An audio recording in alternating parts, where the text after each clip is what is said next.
Kwa jina la Baba na la Mwana na Roho Mtakatifu. Amina. Bwana awe nanyi na awe rohoni mwako. Somo la Injili takatifu ilivyoandikwa na Yohane. Utukufu kwako e Bwana. Mariamu alikuwa akisimama karibu na kaburi, nje yake analia.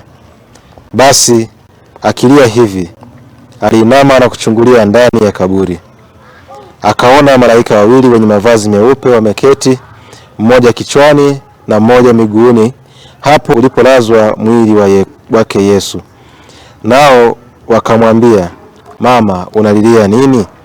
Akawaambia, kwa sababu wamemwondoa Bwana wangu, wala sijui walipomweka. Naye akisha kusema hayo, akageuka nyuma, akamwona Yesu amesimama, asijue ya kuwa ni Yesu. Yesu akamwambia, Mama, unalilia nini? Unamtafuta nani? Naye huku akidhani ya kuwa ni mtunza bustani, akamwambia, Bwana, ikiwa umchukua wewe, uniambie ulipomweka, nami nitamwondoa. Yesu akamwambia, Mariamu. Yeye akageuka akamwambia kwa Kiebrania, Raboni, yaani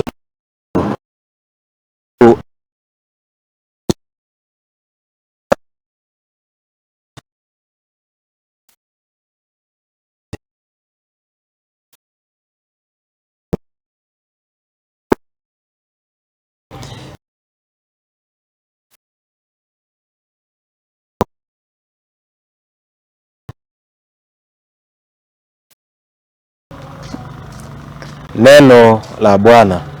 Sifa kwako e Kristo. Wapendwa familia ya Mungu, leo ikiwa ni siku ya Jumanne, baada itaendelea na okitava ya Pasaka. Na hivi tunamuona Bwana wetu Yesu Kristo akijidhihirisha kwa Mariamu Magdalene, ambapo anachungulia kaburini akimlilia Bwana. Na Mariamu Magdalene anakuja ni baada tu ya kupata hizo habari kwamba Bwana yumo kaburini.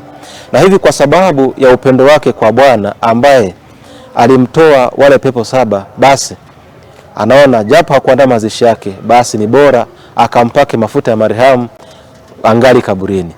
Lakini anapofika pale, basi anapata huo ujumbe kutoka kwa malaika hawa wawili. Wanamwambia, Amina anawauliza, kama ni wewe ambaye umemtoa Bwana wangu katika kaburi hili, basi niambie ulikomweka, nami nitamchukua huko aliko. Lakini tunaona Bwana wetu Yesu Kristo anamtaja kwa jina Mariamu, naye Maria anashtuka. Kumbe Bwana wetu Yesu Kristo anatufahamu kila mmoja wetu kwa jina, lakini anatuita siku baada ya siku ili tuwe karibu naye kama walivyokuwa karibu Mariamu Magdalene pamoja na Yesu. Kumbe sisi nasi tunashauriwa au tunaaswa leo kumkaribia Kristo, lakini zaidi ya yote kumtumainia, maana yeye ndiye asili na chanzo cha uzima wetu. Tumsifu Yesu Kristo. Milele amina. Awabariki Mungu Mwenyezi, Baba na Mwana na Roho Mtakatifu. Amina.